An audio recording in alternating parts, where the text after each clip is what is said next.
अस्सलाम वालेकुम ख़ातिन हज़रात, मैं हूं इसरार अहमद कसाना। आज हमारा रेगुलर प्रोग्राम तिब नबी सल्लल्लाहु अलैहि वसल्लम के हवाले से लेकिन अभी थोड़ी सी एक खुशखबरी हमें मिली। मैंने कहा वो ये आपके साथ शेयर कर लूँ। वो जाहिर है आपको भी पता होगी कि पाकिस्तान ने सीरीज जीत ली है और आपको पता है क्रिकेट तो हमारा प्रॉब्लम है ना। तो आपको बहुत बहुत मुबारक। इन तमाम सख्त किस्म के हालात में, सख्त गर्मी में एक हवा का झोंका, इतने बुरे हालात और नेट बंद, फलाना बंद, हर चीज बंद, सड़कें बंद, और इसके अंदर एक खूबसूरत सी अच्छी सी खबर। अल्लाह ताला पाकिस्तान को तरक्की अता करे और जिन लोगों ने ये दिन हमें देखने को दिया है उनको भी अल्लाह ताला मजीद खुशियां अता करे। तो हमारा तिब नबी सल्लल्लाहु अलैहि वसल्लम का प्रोग्राम, और उसमें मेरी एक गुजारिश हमेशा की तरह कि जब भी नबी करीम सल्लल्लाहु अलैहि वसल्लम की ज़ात का इसमें ग्रामी हम लें तो आप जरूर दुरूद शरीफ पढ़ा करें। वैसे भी उसके अलावा भी पढ़ा करें, और इस प्रोग्राम में तो खास तौर पे दुरूद शरीफ पढ़ते रहा करें। मुझे यकीन है कि आपके लिए तो आखिरत बन जाएगा। आज हमने बात करनी है सहर और अफ्तार के हवाले से, और मेरी दरख्वास्त होगी डॉक्टर नादिर साहब के साथ कि हम इसको जरा एक्सप्लेन करें कि सहर और अफ्तार हम कैसे करें। तो हियर कम्स डॉक्टर नाजिर हुसैन साहब। डॉक्टर साहब अस्सलाम वालेकुम जी। वालेकुम अस्सलाम वरहमतुल्लाह। डॉक्टर साहब बहुत बहुत शुक्रिया। ये हमारा रमज़ान का दूसरा प्रोग्राम है, और मैं चाहता हूँ कि लोगों ने रमज़ान के अंदर क्या क्या करना चाहिए इसके बारे में हमें सवालात भी भेजे।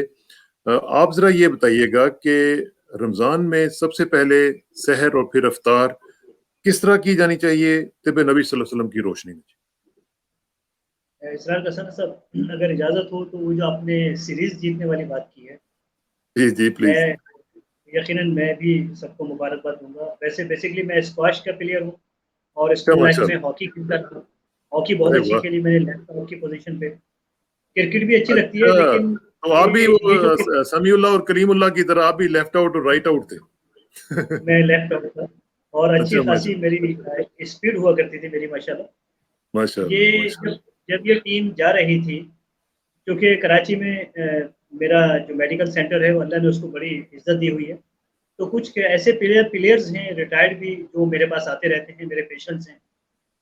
जब ये टीम अनाउंस की गई साउथ अफ्रीका के लिए, तो कुछ खिलाड़ियों ने एहतजाज किया कि हमें हर साल रमज़ान में कहीं न कहीं भेजा जाता है, हम रोज़े नहीं रख पाते। तो प्लीज़ इस स्केड्यूल को आगे करें, लेकिन उनकी बात नहीं मानी गई और उनको ये जवाब दिया गया कि प्लेयर्स बहुत हैं, जो नहीं जा सकता उसको सब्स्टिट्यूट किया जा सकता है, कोई इश्यू नहीं है। ये मजबूरन ये इस टीम के कुछ खिलाड़ी गए हैं और उसमें भी बेचारे वो रोज़ा रखकर इस बुरी हालत में क्रिकेट खेल रहे हैं, जैसे कि रिज़वान है और 2-3 नाम और भी हैं। तो मेरे ख़्याल में इमरान खान साहब को ख़ास तौर से इस पे एक्शन लेना चाहिए था कि रमज़ान के अलावा शेड्यूल बनाया जाए और ये देखें कि क्रिसमस का जब टाइम होता है, दुनिया का कोई गेम नहीं होता। सब बंद होते हैं। 20 ऑफ दिसंबर से लेकर 1 जनवरी तक दुनिया का कोई स्पोर्ट्स नहीं होता, कोई एक्टिविटी नहीं होती। वो अपनी इज़्ज़त एहतराम के साथ अपने दिन को, अपने क्रिसमस को मनाते हैं। बहुत अच्छी बात है, लेकिन हमारे यहाँ भी ये चीज़ आनी चाहिए कि हर साल क्रिकेट टीम को रमज़ान में भेजा जाता है, तो प्लीज़ इसके बारे में ज़रा आप अगर बात करेंगे तो इमरान खान साहब यकीनन उसको सीरियस लेंगे। अल्लाह अब करे कि उनको अल्लाह तौफीक दे कि वो हमारी बातें सुन सकें और उस पे अमल भी कर सकें। एक जमाने में तो सुनते थे, लेकिन आजकल वो उनके इर्द गिर्द ऐसा एक मैं वो कहता होता हूँ कि वहाँ पे ऐसे खुशामदी लोग इकट्ठे हो चुके हुए हैं कि जो इन्होंने हिसार एक कायम कर लिया है वहाँ पे। उनके बारे में मेरी राय ये है कि उनके इर्द-गिर्द ऐसे लोग जमा हो गए हैं, जो उनको किसी तौर पे रियासत मदीना बनाने नहीं दे रहे, हाँ, पाकिस्तान। एक और जाहिर है मिसाल वो। दूँगा, एक एक फुटबॉल की टीम है हमारे पाकिस्तान की, एक प्लेयर उसकी मेरी मेरी पेशेंट है। वो अच्छा फिज़िकली माशाल्लाह। फ़िटनेस के हवाले से। अच्छा। उन्होंने एहतजाज किया कि हमें ये कहा गया है, ये 3 महीने पहले की बात बता रहा हूँ, हमें ये कहा गया है कि आपने इस बार फुटबॉल पूरी दुनिया में जाना है टीम बनकर और शॉर्ट पहन के खेलना है, नेकर पहनकर। तो ख़वातीन 4 ख़वातीन के नाम मेरे पास हैं जिन्होंने एहतजाज किया कि हम मुसलमान ख़वातीन हैं, हम शॉर्ट पहनकर, नेकर पहन के नहीं खेलेंगे। नहीं खेलेंगे। तो उन पर सख्ती की गई और ये कहा गया कि जिसने एहतजाज किया, जिसने वॉकआउट किया उसको बाहर मतलब टीम से आउट कर दिया जाएगा हमेशा के लिए। तो 3 ख़वातीन उसमें नहीं गईं, ये अब टीवी पे न्यूज़ भी आई थी। उन्होंने एहतजाजन इसको ख़त्म किया, लेकिन बात पूरी नहीं आई। दूसरा ये कि फिर जब टीम बनी है तो सब नेकर पहन के ख़वातीन खेल रही थी और वो जो टीम आई थी नेपाल की, तो दोनों टीमें माशाल्लाह शॉर्ट पहनकर खेली हैं और पूरी दुनिया ने पाकिस्तानी ख़वातीन को नेकर पहनकर खेलते हुए देखा है। तो रियासत मदीना बनाने वाले ज़रा-सा इस बारे में सोचें कि वो क्या क्या कहकर आए हैं। रियासत मदीना के नाम पे उन्होंने वोट लिया है और सारा रियासत मदीना के खिलाफ उन्होंने ऐसा लग रहा है जैसे वो इस्लाम को ख़त्म करने के मिशन पर पाकिस्तान आए। कुछ अजीब से मामला तो चल रहे हैं। ये चीज़ें बहुत सीरियस हैं। तो आप इनके मैं ऊपर समझता हूँ इनके कि ऊपर अपने जरूर अक्सर इनके ऊपर प्रोग्राम्स में इस जरूर पर बात बात होनी चाहिए, क्योंकि जो हमारे जो बेसिक टेनेट्स ऑफ इस्लाम है उनके ऊपर तो कोई कंप्रोमाइज नहीं हो सकता, और खास तौर पे ख़वातीन की इज्जत और उनकी इस्मत के हवाले से तो बिल्कुल कोई कंप्रोमाइज नहीं हो सकता। और मुझे ये भी बताया गया कि नवाज शरीफ साहब के दौर तक ये फुल ड्रेस पहन के खेलती थी। नीचे एक पूरा वो ऐसा ट्राउज़र होता था जो बिल्कुल टाइट हुआ करता था और उनको ये परमिशन नहीं थी। लेकिन इमरान साहब ने इनको कहा कि नहीं आप नेकर पहन के खेलें। तो ये ज़रा-सा इस बारे में ज़रा तवज्जो देने की ज़रूरत है।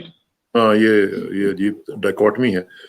चलें जी, अब वो इंशाल्लाह अल्लाह ताला उनको तौफीक दे। हम जरा थोड़ा सा शहर से शुरू करते हैं डॉक्टर साहब, कि क्या किया जाए अच्छा शहर ठीक में। है। जी, बिल्कुल सहरी के हवाले से हमने इससे पहले भी बात की थी कि सेहतमंद सहरी होनी चाहिए। सहरी का मतलब ये नहीं है कि जो सामने है जैसा है वो खाकर पेट भरा जाए। अब इसके लिए कुछ पॉइंट्स हैं कि सहरी के महीने में ये चंद बातें हैं। 1 कप दूध में 1 कप पानी मिलाकर अगर पी लिया जाए तो पूरे दिन के लिए तवानाई हासिल होती है और प्यास भी कम लगती है। दही की लस्सी पीने से भी कमज़ोरी, प्यास और बदहज़मी नहीं होती। इसी तरह सहरी में 5 खजूरें अगर खा ली जाएँ अफ्तार की तरह, तो सारे दिन के लिए ग्लूकोज़ की कमी का शिकार इंसान नहीं होता, ना उस और तमन्नाई भी उसकी सारा दिन बरकरार रहती है। इसी तरह जौ का दलिया, दूध और शहद ये एक रेसिपी है जिसको तलबीना कहते हैं। अगर तलबीना बना लिया जाए तो चाहे मीठे के तौर पे इस्तेमाल कर लिया जाए, जैसे हम फेनी और खजला खाते हैं, उसकी बजाय अगर हम ये हदीस में जो आया है तलबीना, तो तलबीना को बनाकर अगर खा लिया जाए तो सारा दिन आंतों में देखिए रोज़ेदार की आंतों में खुश्की आ जाती है, वो खुश्की कभी भी पैदा नहीं होगी। इसी तरह रोज़े के लिए अगर आप ये चाहते हैं कि सारा दिन सेहतमंद रहें, ब्लोटिंग ना हो, गैसेस ना हो, डकारें ना आएँ, जो लोगों की आम शिकायत होती है, तो इसमें ये लाज़मी है कि वो जो पराठे और रोगनी, मुरब्बन ग़िज़ाएँ और तेज़ मिर्च मसाले वो भी पैकेटों के, जिसमें मसाले होते ही नहीं हैं, वो इस्तेमाल करते हैं लोग, तो इससे सारा दिन तंग रहते हैं, परेशान रहते हैं। अब सहरी की कुछ एहतियातें भी मैं बयान करना चाहूँगा। जी। सहरी में घी में डूबे हुए पराठे लोग खाते हैं, वो भी कुकिंग ऑयल और डालडा घी वगैरह होता है, तो ये बहुत ज़्यादा सेहतमंद चीज़ नहीं है। आप सादा रोटी इस्तेमाल करें, डबल रोटी आजकल वो आती है ब्राउन ब्रेड के साथ, वो इस्तेमाल की जा सकती है। इसी तरह फलों का जूस लाज़मी होना चाहिए। हमने सारे फल अफ्तार के लिए रखे होते हैं और सहरी में हम सिर्फ़ खाने खाते हैं, उसका नतीजा क्या होता है सारा दिन तेज़ाबियत, एसिडिटी इसका इंसान शिकार रहता है। तो जूस ताज़ा फलों का घर में जूस निकालें और खजूर का भी साथ इस्तेमाल करें। रोटी के साथ दाल या कम रोगन वाले सालन को तरजीह दें, ख़ास तौर से शोरबेदार। सहरी में चावल कम इस्तेमाल करें क्योंकि चावल जिस्म का मॉइस्चर जज़्ब करता है और हम पहले ही सारा दिन पानी नहीं पिएँगे, तो इसलिए चावल कम से कम हो, रोटी के साथ हो। जिन लोगों को बदहज़मी होती है, वो नहारी, सिरिपाए, बैंगन, गोभी वगैरह ये चीज़ें ना लें। ये ये पेट को भी बढ़ाती हैं और साथ ही बदहज़मी पैदा करती हैं और सारा दिन इंसान परेशान रहता है। इसी तरह हल्की और ज़ूद हज़म ग़िज़ा मसलन दलिया, टोस्ट, सूजी का हरीरा और दीगर शोरबेदार ग़िज़ाएँ इस्तेमाल की जा सकती हैं। शोरबेदार ग़िज़ा जल्दी हज़म होती है और तेज़ाबियत नहीं करती। कोल्ड ड्रिंक्स वगैरह पीने के बाद तो मैं समझता हूँ कि सहरी में बहुत ख़तरनाक है कोल्ड ड्रिंक्स का पीना। इससे इज्तनाब किया जाए। चाय, कॉफ़ी क्या करती है कि चाय, कॉफ़ी में चूँकि कैफ़ीन होती है, कैफ़ीन डाययूरेटिक होती है जो जिस्म के पानी को यूरिन के ज़रिए ख़ारिज करती है। तो इसलिए हमें चूँकि सारा दिन पानी की वैसे ज़रूरत है, तो चाय, कॉफ़ी कम से कम इस्तेमाल की जाए। अगर लहसुन, प्याज़ वगैरह खाएँगे तो मुँह चूँकि हम अक्सर हमारे पास सहरी के वक़्त नहीं होता कि हम अच्छी तरह ब्रश कर सकें। तो क्या होगा कि सारा दिन मुँह से बदबू आएगी। तो इसलिए लहसुन, प्याज़ को सहरी में इस्तेमाल ना किया जाए। ना इनकी चटनियाँ, ना इनके कोई मुरक्कब इस्तेमाल किए जाएँ। इसी तरह अच्छा, इफ्तार इससे की इससे बात एक रिलेटेड क्वेश्चन वो ये है कि जैसे आपने फरमाया कि सुबह पराठों वगैरह से इज्तनाब किया जाए, खुश्क रोटी वगैरह खाई जा सकती है, वो बेहतर है? जी बिल्कुल, देखिए मैंने ये बात की कि जो भी सालन है शोरबेदार हो। बारबेक्यू तो सहरी में ना लिया जाए वरना सारा दिन आपको तंग करेगा। इसमें शोरबेदार जब रोटी होगी तो सालन होगा तो सादा रोटी उसमें चूरी जा सकती है। वो और भी ज़ूद हज़म और ताकतवर हो जाती है, जिसको हदीस में सरीद कहते हैं। अगर सहरी में सरीद लिया जाए तो सारा दिन आपको भूख और प्यास कम से कम लगेगी, चाहे कितनी गर्मी क्यों हो। चलें जी, अब चलते हैं इफ्तारी की तरफ और देखते हैं कि इफ्तार में हमें क्या करना चाहिए। इसमें इफ्तार में हम बहुत ही अजीब मामला होता है, मैंने देखा 1-2 जगह अभी 4 दिनों में इफ्तार में जाने का इत्तेफाक हुआ है कि इतनी सारी चीज़ें होती हैं और सारी हम इफ्तार में अपने मैदे में उतार देते हैं। इफ्तार में एक तरतीब मैं बताना चाहूँगा। पहले मैं ये पढ़ लेता हूँ कि इसमें इफ्तार का आगाज़ 5 या 3 खजूरों से कीजिए या कम से कम 1 खजूर हो और 1 गिलास पानी हो। ये करने के बाद नमाज़ अदा कर ली जाए, क्योंकि आपने अपने जिस्म में एक इतनी कीमती चीज़ उतार दी है कि वो सारे दिन की जितनी थकावट, जितनी कमज़ोरी, जो मिनरल की कमी और जो विटामिन्स की कमी है, वो 2-3 खजूरें और 1 गिलास पानी इसको पूरा कर देते हैं। अब नमाज़ पढ़कर आप इत्मीनान से जो आपने खाना बनाया है, आप वो खा सकते हैं और साथ ही बेहतर तो ये होगा कि फलों की चाट साथ होती है जैसे हर जगह। इससे तकरीबन फलों अगर आपने कॉकटेल बना लिया है फलों का, तो सारे दिन में जितने भी जो कमी हुई थी अज्जा की, मिनरल्स की, विटामिन्स की, अमीनो एसिड्स की, वो सारी की सारी पूरी हो जाती है एक ही बाउल से। उबले हुए काबुली चने लोग खाते हैं, वो यकीनन बहुत ताकतवर हैं, वो खा सकते हैं। लेकिन इनमें से कोई एक लें, सारा एक साथ ना लें। इसी तरह इफ्तार के खाने में दालें, सब्जियाँ और शोरबेदार सालन हो, क्योंकि सारा दिन प्यास लगी रही, पानी की कमी रही, तो इफ्तार में पानी ज़्यादा से ज़्यादा इंटेक होगा। इसी तरह चावल ना इस्तेमाल किए जाएँ, फिर मैं कहूँगा कि रमज़ानों में चावल का इस्तेमाल कम होना चाहिए, क्योंकि चावल जिस्म का पानी जज़्ब करते हैं, तो इनसे ज़रा परहेज़ किया जाए। और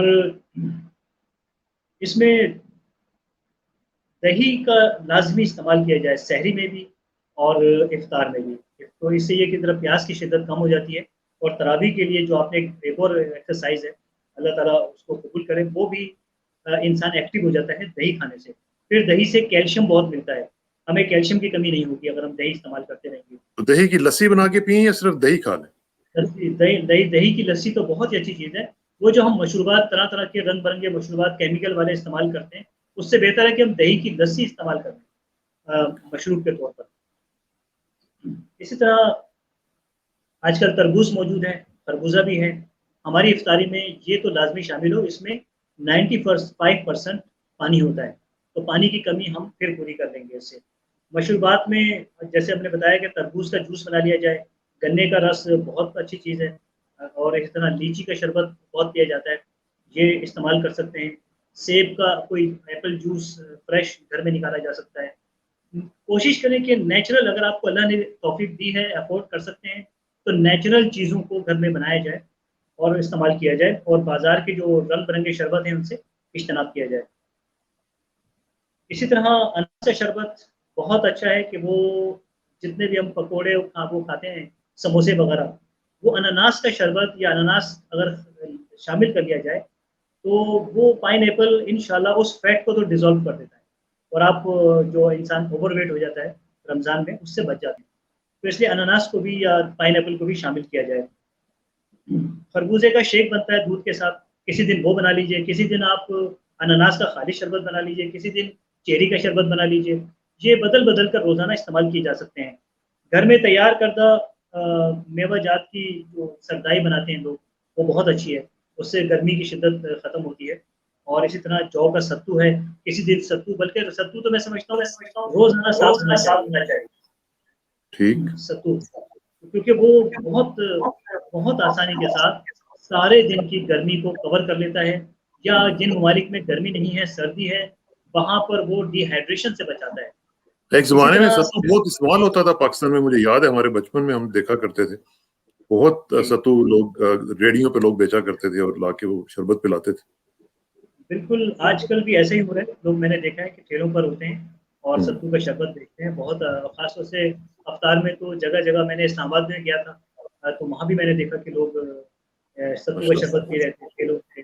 अब तो दुकानों में इसका रिवाज हो गया है, फ्रेश हाँ जूस जहाँ मिलते हैं वहाँ सत्तू का जूस भी, शरबत भी मिलता है। ठीक। तो इन चीज़ों को कोशिश की जाए घर में इस्तेमाल की जाए, बाहर का चीज़ें इस्तेमाल ना करें।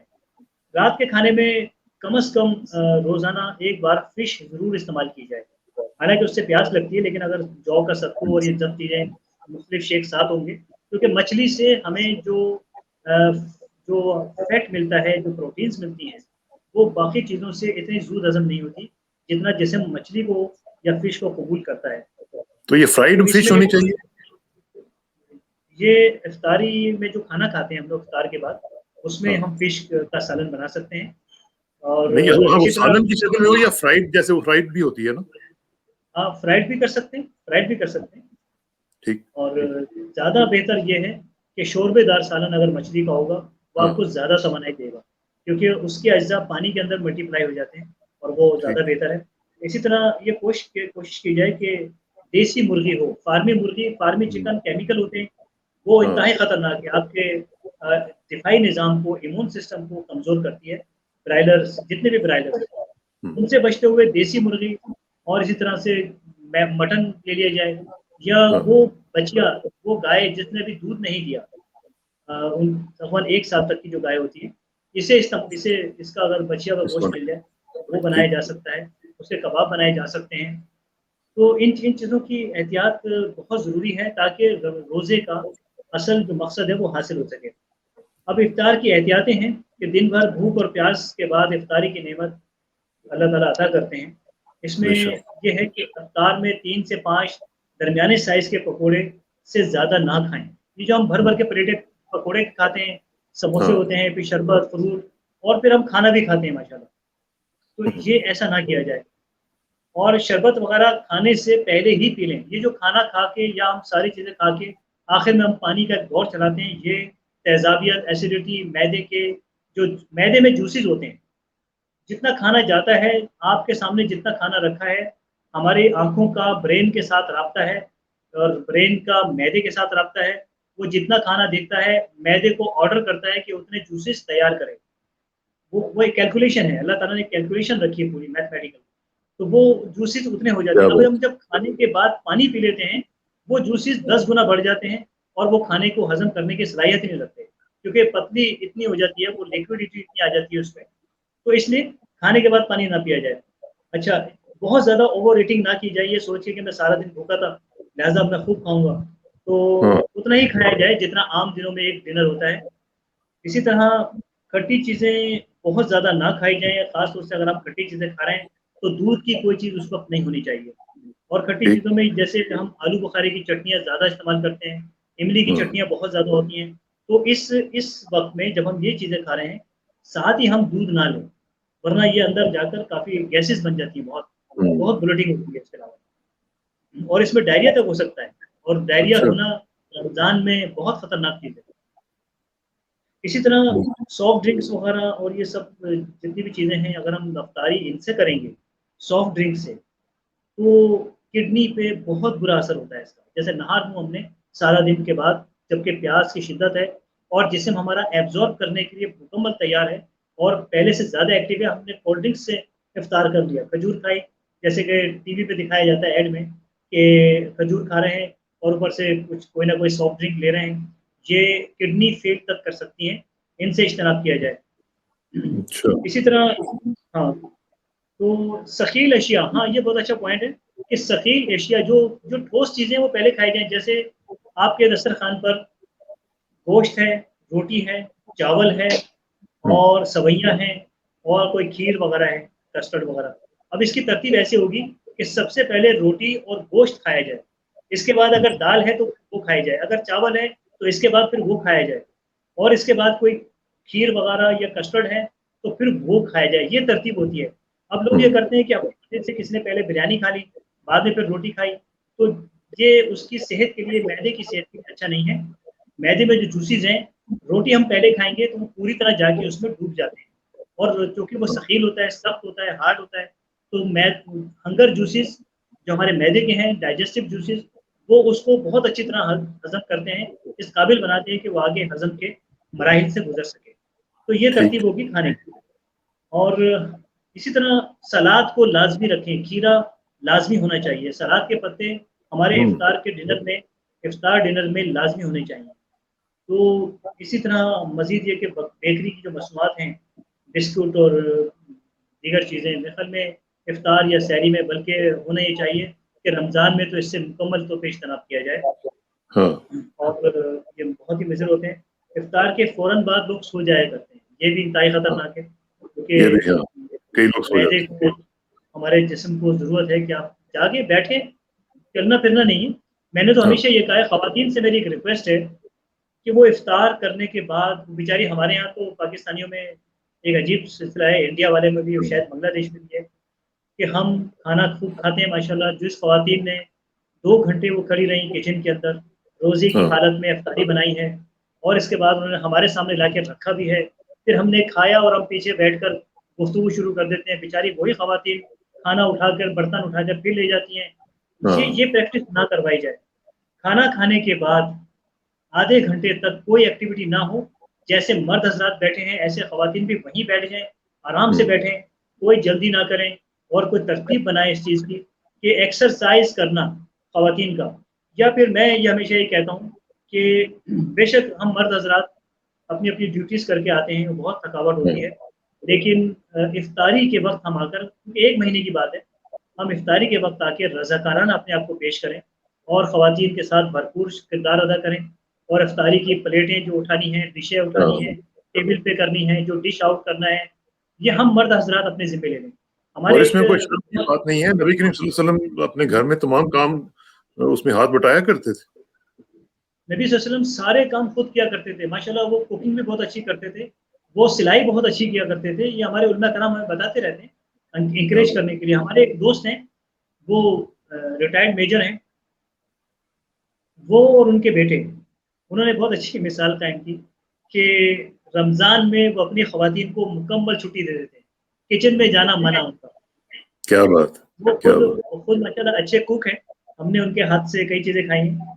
वो माशाअल्लाह। अपने घर में अफ़्तारी सारी तैयार करते हैं और ख़वातीन ऐसे बैठी होती हैं जैसे हम मर्द हज़रात ख़वातीन का हुँ, इंतज़ार करते हैं कि वो लाएँ, क्या अफ़्तारी बात! रखें, क्या तो वो बात! ख़वातीन को सर्व करते हैं। हाँ, तो इसी बड़ी तरह वो अच्छी बात। सहरी की मिसाल, तो उनकी देखा-देखी माशाल्लाह हाँ, कई दोस्तों ने यही मिसालें कायम की और खुद तैयारियाँ शुरू की हाँ, अफ़्तार की। और चूँकि अल्लाह का शुक्र है, हम पाकिस्तान में ये बेनिफिट है, इंडिया में भी बेनिफिट है हाँ, कि मुसलमानों को जल्दी ऑफ कर दिया जाता है।